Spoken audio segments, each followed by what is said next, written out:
How much of the fundamental or macroeconomic picture do you use in your analysis? Yeah, it depends on if I'm intraday trading. If I'm intraday trading, the fundamental backdrop is really not that important.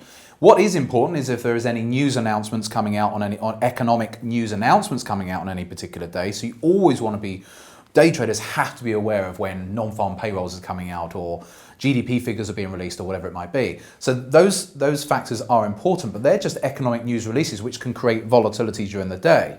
But as a swing trader, then yes, the fundamental backdrop is a little bit more important. So for example, if a certain central bank is looking to raise interest rates or cut interest rates, as we're sat right here right now in July of 2016, the UK Bank of England is looking to potentially cut interest rates. So traders are aware of that. That is a fundamental backdrop. So when I'm looking at the pound, for example, knowing full well that we're looking to potentially cut interest rates, that's going to add pressure to the pound on the downside. So if I was looking at the pound versus the dollar, then I know that there's headwinds to the pound dollar at the moment. So it could push the pound dollar lower as a result of that. So yes, it is important to be aware of those things.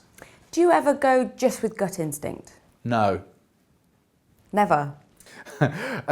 No. Years ago, when I was a new trader, then you would sometimes go on gut instinct because you don't know any different. But no, everything is based on analysis these days. How do you currently keep up with the markets? I don't use any news sources or anything like that. I know when news releases are coming out. Obviously, I use calendars to know when economic news releases are coming out. But some people use things like squawks and information sources like that. But no, I don't use them. I turned off CNBC and Bloomberg in about 2001, and I've never had a financial TV station on ever since. Some traders do like to have them on. I just see it as noise, and all that it could do is interfere with your own analysis. And I'm a believer that you're much better served having your own analysis rather than following some analyst off the telly. So can you give me an example of why you shouldn't follow an expert off the TV?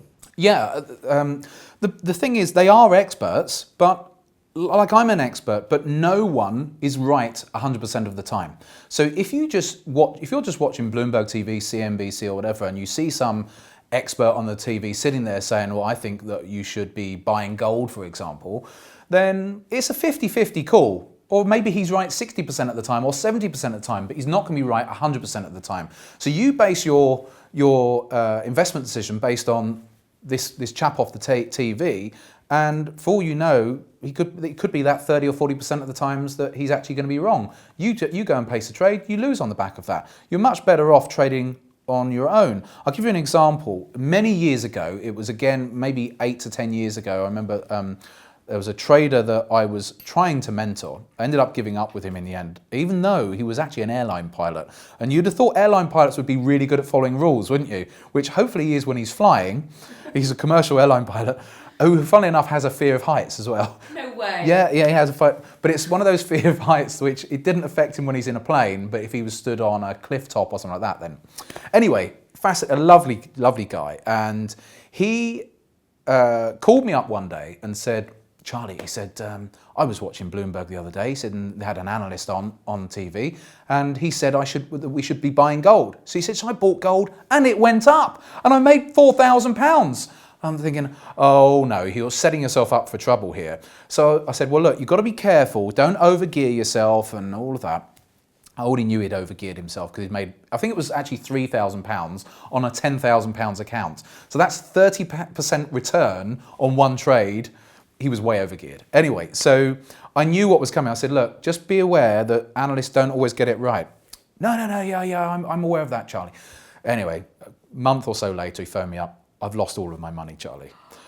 Carried on following analysts off the TV, trading way too big, and found that obviously not all their calls were correct. So you're much better off, much better served in ignoring all of that and just shutting it all down, learning to trade for yourself, using whatever techniques you're going to use, and trust in yourself.